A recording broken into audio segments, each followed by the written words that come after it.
In the early months of 1942, the Pacific War looked like a story already written. Japan had struck first, fast, and with terrifying precision. Pearl Harbor burned, Allied fleets reeled, and across Asia and the Pacific, Japanese forces advanced with a confidence born from victory after victory. Inside Tokyo's naval headquarters, many believed the United States Navy had been fatally wounded. America, they thought, would negotiate. America would retreat. America would accept the new reality of Japanese dominance in the Pacific.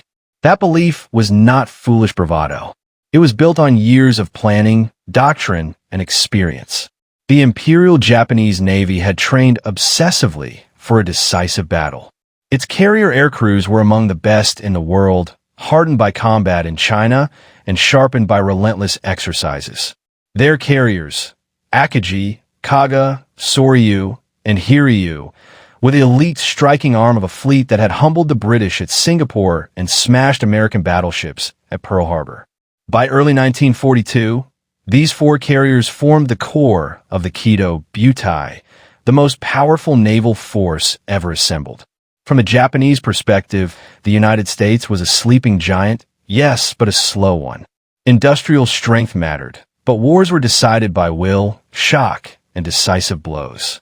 Japan's leaders believed that if they destroyed America's remaining carriers, the United States would lose the stomach for a long, costly war across the Pacific. The plan was simple in concept, elegant in theory, and devastating in ambition. Midway Atoll was the key.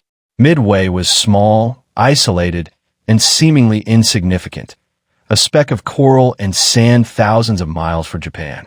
But it was also strategically vital. It guarded the approaches to Hawaii. It could serve as a forward base for American aircraft and submarines. Most importantly, it could be bait. If Japan threatened Midway, American carriers would have to respond. And when they did, Japan would annihilate them in a carefully prepared ambush. Admiral Isoroku Yamamoto, the mastermind behind the plan, understood America better than most. He had lived in the United States, studied at Harvard, and traveled widely across the country. He knew American industrial power was vast and dangerous.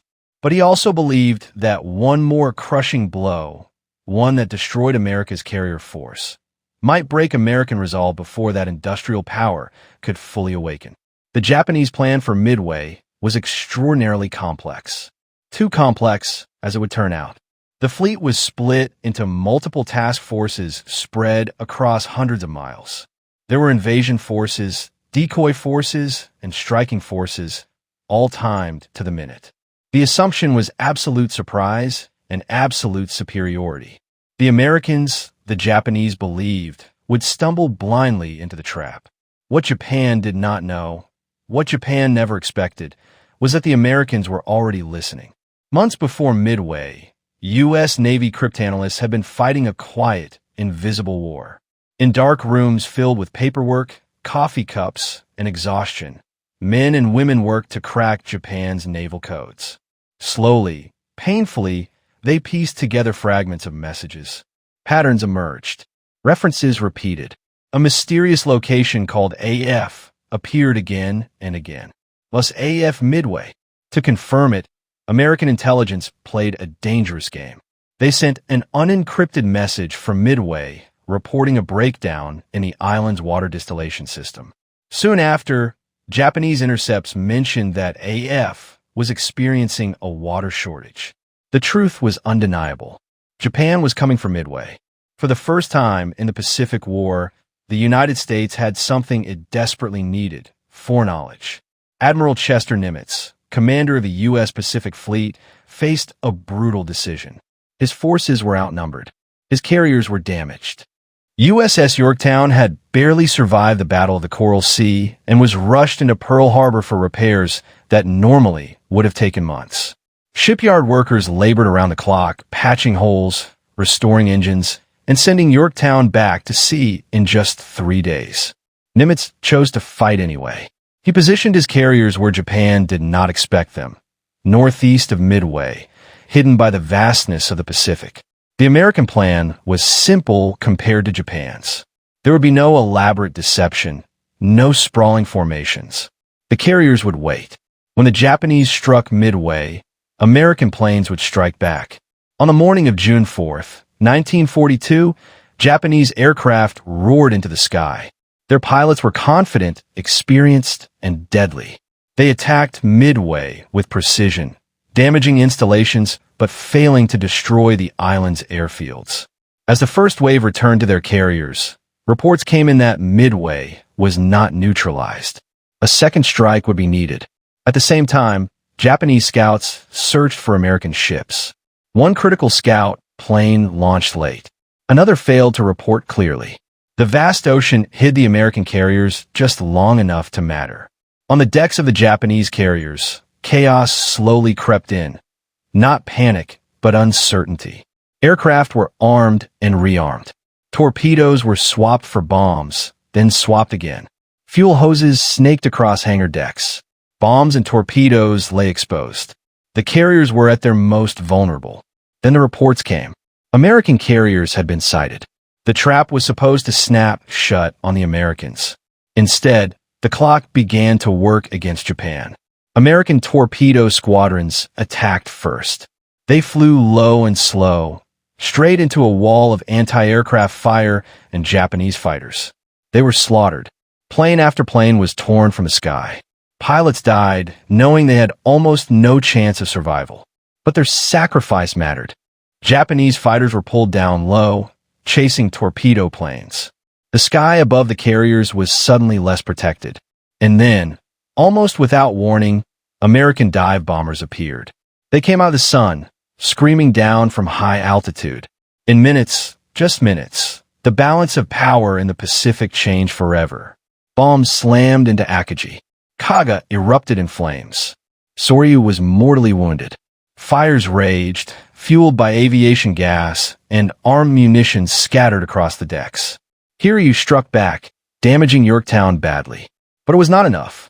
Later that same day, American aircraft found Hiryu and destroyed her too. By nightfall, all 4 Japanese fleet carriers were doomed. Japan had not expected this. Not in a single day. Not at a place they believed they controlled. Not against an enemy they believed they had already broken. At Midway, Japan did not just lose ships. It lost experienced pilots it could never replace. It lost initiative. It lost the illusion of inevitability. The Americans, battered and bloodied, had done the unthinkable. They had sunk all 4 of Japan's fleet carriers. The war was far from over. But from this moment on, the direction of the Pacific War had changed forever. By the spring of 1942, Japan believed it was fighting a war that had already been decided. Pearl Harbor had shattered the American Pacific Fleet. Southeast Asia was falling at breathtaking speed, and Japanese naval aviators were celebrated as the most experienced carrier pilots in the world. To the men who planned Japan's next move, the United States appeared wounded, disorganized, and psychologically broken. The assumption was simple and dangerously wrong. America would not recover fast enough to matter. Admiral Isoroku Yamamoto, however, carried a different fear. He had lived in the United States. He had studied American industry, American culture, and American stubbornness. Yamamoto knew that the opening victories meant nothing if America was given time. The war, in his mind, would be decided not by honor or skill alone, but by production and endurance. Japan had to force a decisive battle early, one so crushing that the United States would lose the will to continue. That decisive battle was planned for a small, isolated speck in the Pacific called Midway Atoll. To Japanese planners, Midway was bait. Capture it, and the Americans would be forced to respond. Their remaining carriers would sail out to defend it, walking directly into a carefully prepared trap. The Imperial Japanese Navy would annihilate what was left of American carrier power in a single, final engagement. After that, the Pacific would belong to Japan. What Japan did not know, what it never expected, was that the Americans already knew. Months earlier, U.S. Navy codebreakers at Station HYPO in Hawaii had been fighting a quiet, invisible war. Japanese naval messages, encrypted by the JN-25 code, were being slowly and painfully unraveled.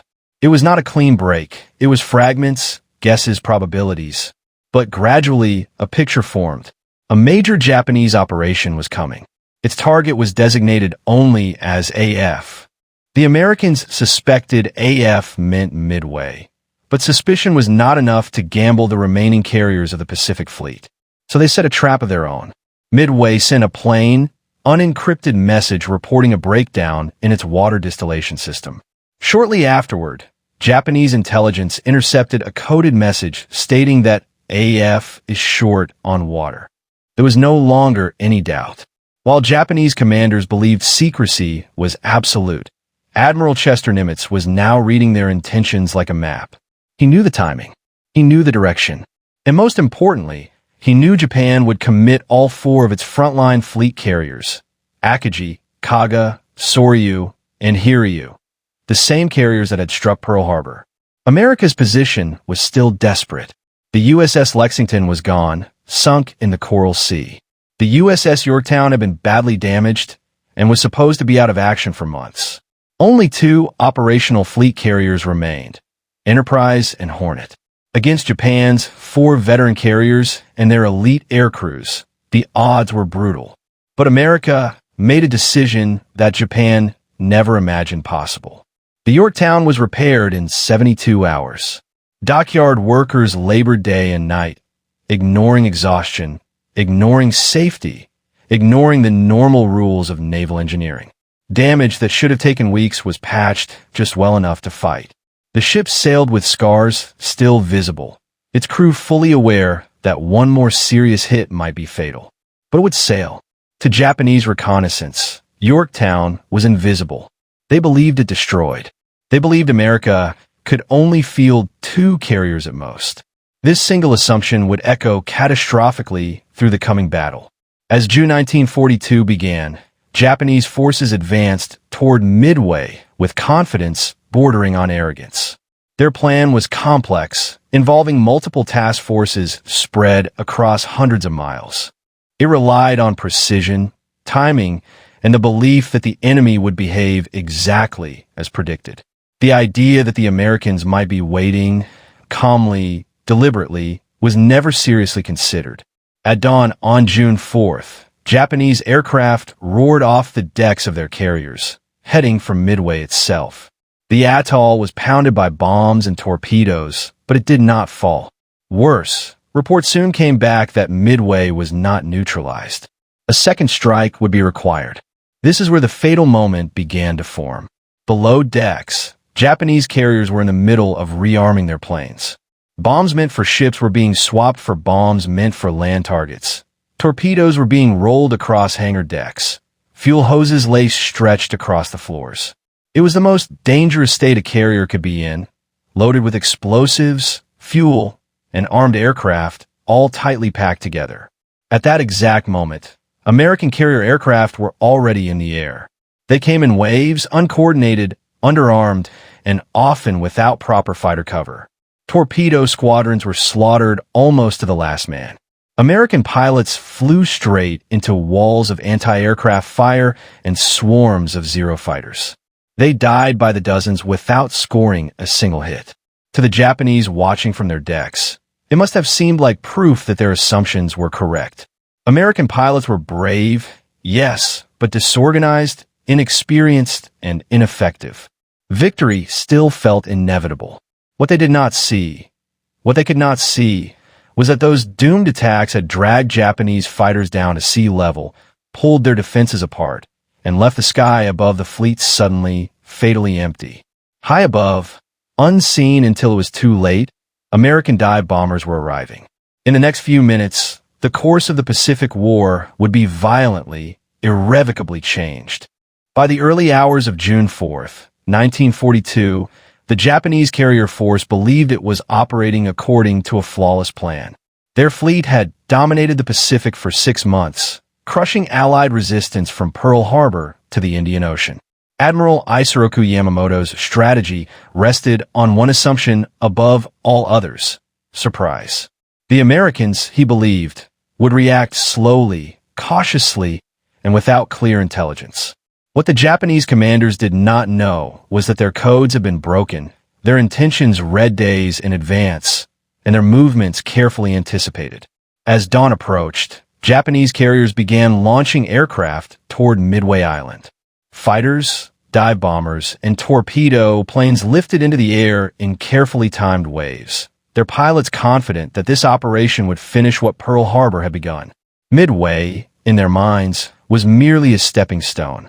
Destroy the American base, lure out the remaining U.S. carriers, annihilate them, and the Pacific would belong to Japan.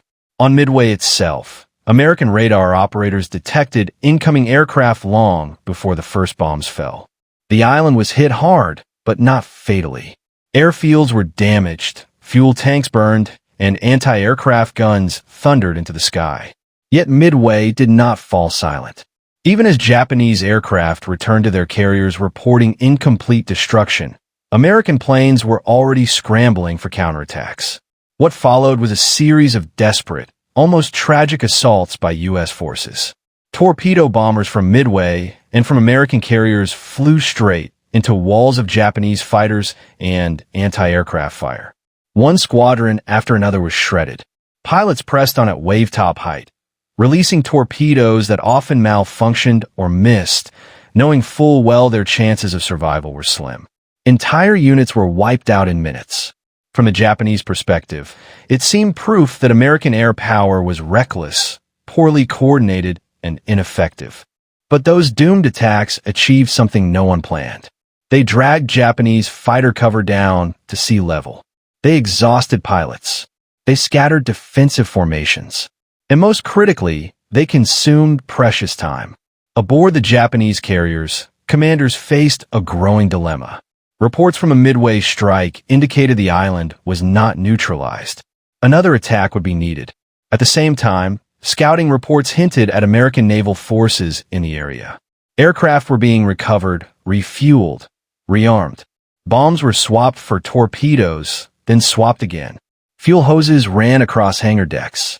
Live ordnance lay stacked in open spaces. The carriers, magnificent as they were, had become floating powder kegs. Above them, unseen, American dive bombers were closing in. At high altitude, squadrons from the USS Enterprise and USS Yorktown had finally found the Japanese fleet. Low on fuel, disoriented, and nearly out of time, they descended through broken clouds and suddenly saw the impossible. For Japanese fleet carriers sailing below, decks crowded with aircraft. In that moment, the balance of the Pacific War tilted. American dive bombers screamed downward almost unopposed. Japanese fighters were too low. Anti-aircraft fire was frantic but unfocused. Within minutes, bombs punched through flight decks, detonating among fueled aircraft and armed munitions. Fires erupted instantly. Explosions ripped through hangars. Smoke boiled into the sky. Akagi, Kaga, and Soryu were hit in rapid succession. What had taken Japan years to build was crippled in minutes. Aboard the carriers, scenes turned apocalyptic. Burning fuel flowed like rivers. Aircraft detonated one after another. Damage control teams fought hopeless battles against firestorms that no training could contain. Commanders realized with growing horror that these ships were lost, not through gradual attrition, but through catastrophic chain reactions triggered by a single, devastating window of vulnerability. Only one Japanese carrier, Hiryu, remained operational. Her air group struck back fiercely, launching attacks that crippled the USS Yorktown. For a brief moment, it seemed the battle might still turn.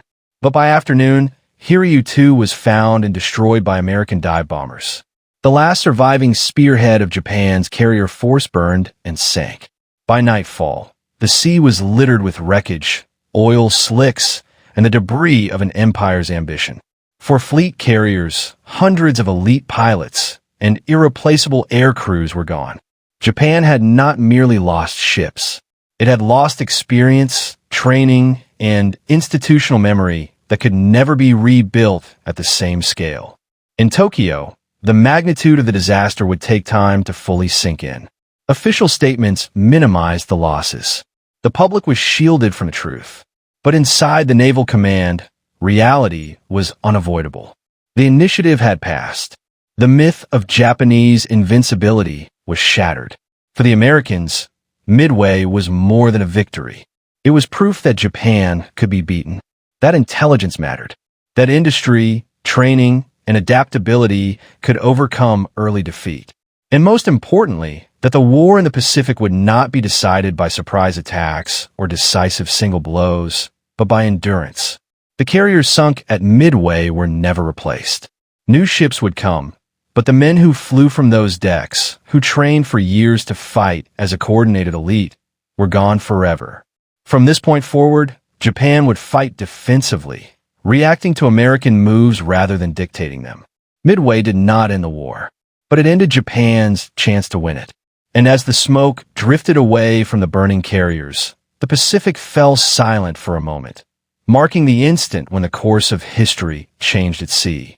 By the early hours of June 4th, 1942, the Pacific Ocean looked calm, almost deceptively peaceful. Beneath that calm surface, however, two naval powers were moving toward a collision that would decide the future of the war in the Pacific. Japan believed it was about to deliver a crushing, final blow. The United States Navy, battered and outnumbered, was preparing for a desperate gamble based on intelligence, timing, and sheer nerve.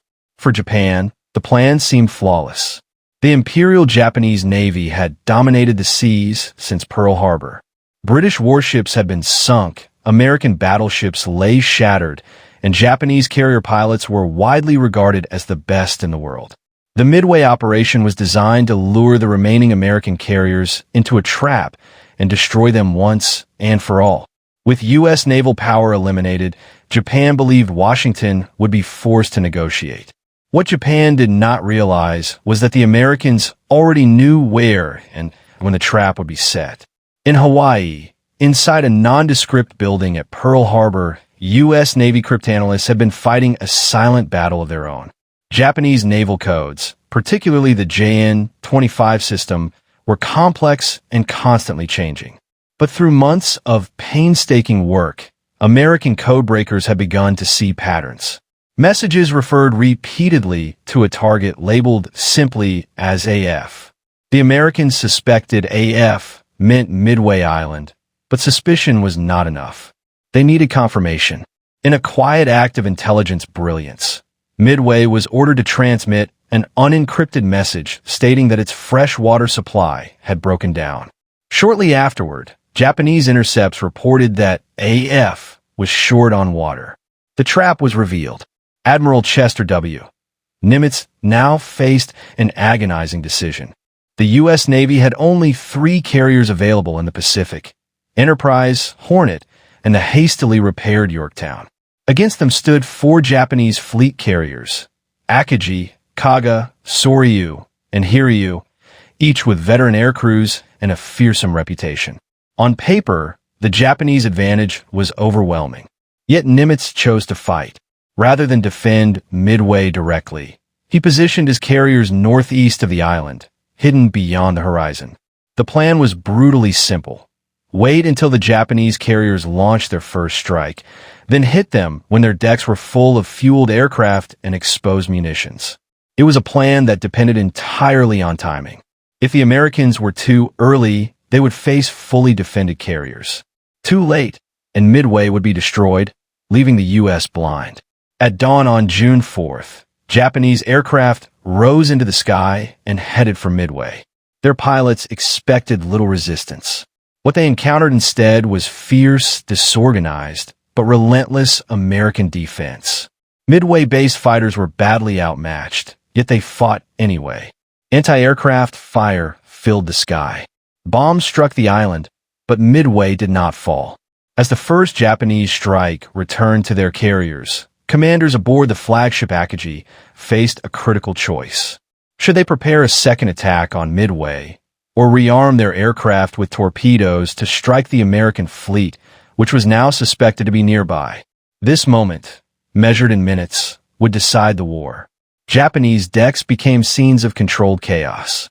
Aircraft were moved, bombs were removed, torpedoes rolled into place. Then orders were reversed again as reports conflicted. Fuel hoses snaked across wooden decks. Ordnance carts crowded tight spaces. The Japanese carriers, the most powerful warships ever built, were at their most vulnerable. Meanwhile, American aircraft were already on the way. They did not arrive together. Torpedo squadrons came in low and slow, without fighter cover.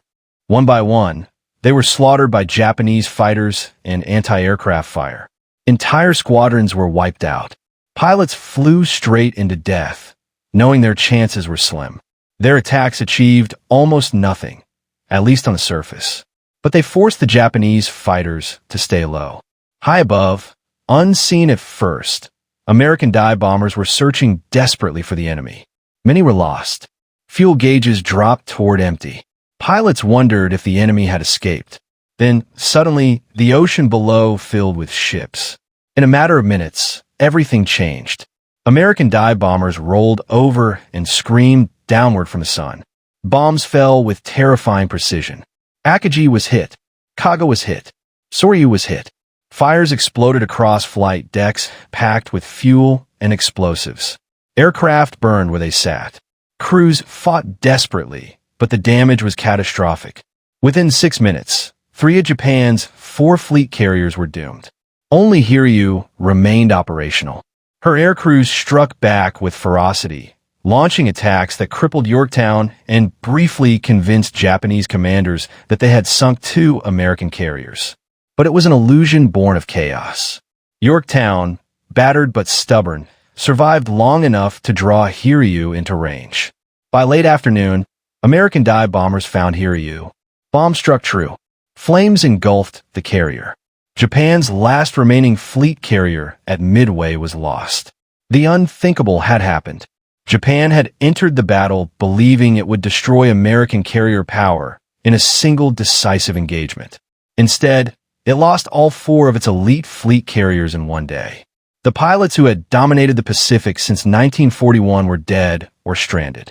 The experienced deck crews, the maintenance teams, the command staff gone. America's industrial strength could replace ships and planes. Japan's highly trained carrier veterans could not be replaced. At Midway, the balance of the Pacific War shifted irreversibly. Japan would continue to fight, fiercely and desperately, but the strategic initiative was gone forever. What had begun as a carefully planned Japanese ambush ended as one of the greatest upsets in military history. And it all happened because Japan never expected the Americans to be waiting. By the morning of June 4th, 1942, the Japanese combined fleet believed it was executing a flawless plan. Admiral Yamamoto's strategy depended on speed, surprise, and the assumption that American carrier strength in the Pacific had already been shattered. Pearl Harbor, the fall of the Philippines, and months of unchecked expansion had reinforced a dangerous confidence. The idea that the United States Navy could challenge Japan in a decisive carrier battle seemed almost unthinkable. From the decks of Akagi, Kaga, Soryu, and Hiryu, Japanese air crews prepared for what they believed would be a controlled operation. Their first strike against Midway Atoll had already been launched at dawn. Reports soon came back that the island's air defenses were damaged but not destroyed. That single assessment triggered a fatal chain of decisions. On the Japanese carriers, aircraft were already armed and staged for a second strike against Midway. Torpedoes were being swapped for bombs, then swapped back again as fragmented reports arrived about possible American ships in the area. Hangar decks became crowded with fueled planes, stacked wing to wing, their weapons exposed, their crews racing against time. What the Japanese commanders did not know was that American cryptanalysts had already broken enough of Japan's naval code to predict this very moment. Admiral Chester Nimitz had gambled everything on that intelligence. The carriers Enterprise, Hornet, and the hastily repaired Yorktown were waiting northeast of Midway, exactly where the Japanese did not expect them to be. As Japanese search planes finally confirmed the presence of American carriers, confusion spread across the flagship Akagi. Orders changed rapidly. Strike aircraft were left half-armed, half-fueled. Deck crews struggled to reorganize under intense pressure. The doctrine that had once made the Japanese carrier force the most lethal in the world now worked against it. Efficiency collapsed into chaos. Meanwhile, American torpedo squadrons began to arrive over the Japanese fleet. They came in low, slow, and horribly exposed. One after another, they were cut down by Japanese fighters and anti-aircraft fire. The losses were catastrophic. Entire squadrons were nearly wiped out. To the Japanese, it appeared that the enemy was throwing away pilots and aircraft in futile attacks. But those doomed American torpedo runs achieved something priceless. They dragged Japanese fighters down to sea level. They pulled combat air patrols out of position. They consumed time, fuel, and attention. High above, unseen and unchallenged, American dive bombers were still searching for the enemy fleet. At approximately 10:20 in the morning, the sky over the Japanese carriers changed everything. American dive bombers from Enterprise in Yorktown suddenly broke through the clouds. They found the enemy at the worst possible moment. Decks cluttered, aircraft exposed, defenses disorganized. Within minutes, the impossible became reality. Akagi was hit. Kaga was hit. Soryu was hit. Bombs tore through wooden flight decks and detonated among fueled aircraft and stacked munitions. Fires exploded across hangar decks. Shockwaves ripped through carrier interiors. Control teams fought desperately, but the damage was beyond containment. What had taken years to build was being destroyed in minutes. From the Japanese perspective, disbelief turned to horror. 3 fleet carriers, the core of Japan's naval air power, were mortally wounded almost simultaneously. Officers who had expected a decisive victory now faced a catastrophe unfolding before their eyes. Only Hiryu remained operational. Her commander launched a counterstrike with grim determination. Japanese aircraft found and damaged Yorktown, believing they had sunk an American carrier. When Yorktown returned to action, another strike followed, finally crippling her. For a brief moment, it seemed possible that Japan might still salvage something from disaster. But the balance had already shifted irreversibly. American dive bombers located Hiryu in the afternoon. Their attacks were precise and devastating. Hiryu was set ablaze, her fate sealed like the others. By nightfall, all 4 Japanese fleet carriers that had attacked Pearl Harbor were lost. The scale of the disaster was only slowly understood by Japanese commanders. This was not just a tactical defeat. It was the destruction of irreplaceable assets, experienced pilots, skilled deck crews, and elite aircraft, lost in a single day. Japan's industrial base could not replace them. America's could and would. In Washington and Honolulu, the full significance of Midway was still sinking in. The United States had not merely survived. It had seized the initiative. The myth of Japanese naval invincibility was shattered. For Japan, Midway marked the moment when momentum slipped away forever. Expansion stopped. Defensive war began. Every future operation would now be shaped by what had been lost over those burning decks in the Pacific. And for the men who watched their carriers sink beneath the waves, one realization became unavoidable. The war they had expected to win quickly had become a war of endurance, and Japan had just lost the one battle it could never afford to lose. By the morning of June 4th, 1942, the Imperial Japanese Navy still believed it was in control of the Pacific. Their doctrine, their experience, and their confidence all told them the same story. American naval aviation was inexperienced, disorganized, and incapable of delivering a decisive blow. What they could not see was that the battle had already turned against them.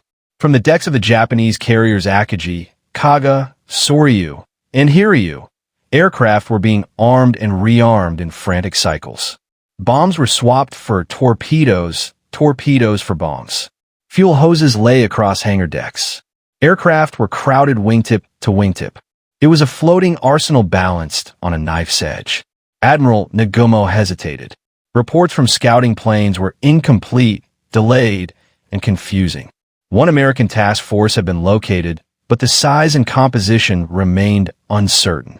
Nagumo faced an impossible choice: strike the American carriers immediately with partially armed aircraft, or wait and launch a perfectly prepared blow. He chose caution. That pause would cost Japan the war. American torpedo squadrons arrived first, flying slow, low, and almost defenseless. One by one, they were cut to pieces by Japanese fighters and anti-aircraft fire. Pilots knew they were flying into near-certain death, yet they pressed on anyway. They achieved almost no hits, but they accomplished something far more important. They pulled Japanese fighters down to sea level, leaving the sky above wide open. At 10:22 a.m., the impossible happened. From high altitude, American dive bombers appeared out of the sun. In less than 5 minutes, 3 Japanese fleet carriers were fatally struck. Akagi burned from stem to stern. Kaga erupted in towering columns of flame. Soryu was reduced to a blazing wreck. Fires raced through hangar decks loaded with fueled aircraft and exposed munitions. Damage control teams fought desperately, but there was nothing left to save. 4 Japanese officers watching from their ships, disbelief turned into horror. These were not light carriers. These were the elite strike platforms that had crippled Pearl Harbor, conquered Southeast Asia, and dominated the Pacific for 6 months. And now they were dying almost simultaneously under the bombs that the Navy Japan had dismissed as inferior. Hiryu, the last surviving Japanese carrier, launched a counterattack that temporarily damaged the USS Yorktown. For a moment, it seemed Japan might still salvage something from the disaster. But American scouts found Hiryu in the afternoon. Dive bombers struck again. By nightfall, Hiryu, too, was mortally wounded, burning alone in the Pacific. The balance of power had shifted in a single day. Japan entered the Battle of Midway expecting a trap for the Americans. Instead, it walked into its own undoing. For fleet carriers, hundreds of aircraft, and many of the Navy's most experienced pilots were gone. These losses could not be replaced. Japan's industrial base simply could not match American production, training capacity, or logistics. American shipyards were already building new carriers at an astonishing pace. New pilots were already in training. New tactics were already being refined. What Japan lost at Midway was not just hardware. It lost momentum, initiative, and the ability to dictate the course of the war. In the months that followed, Japanese commanders would look back on Midway as the moment everything changed. Before Midway, Japan advanced. After Midway, Japan defended. Every battle from that point forward was a struggle to delay an inevitable outcome. The men who survived Midway understood something deeply unsettling. The enemy they faced was no longer recovering, improvising, or learning under fire. The United States had awakened fully, and it was bringing the full weight of its industry, population, and resolve into the Pacific. Midway was not the end of the war, but it was the end of the illusion. Midway was not the end of the war, but it was the end of the illusion that Japan could win it. For carriers burned, one morning changed history. And from that moment on, the tide of the Pacific war flowed in only one direction.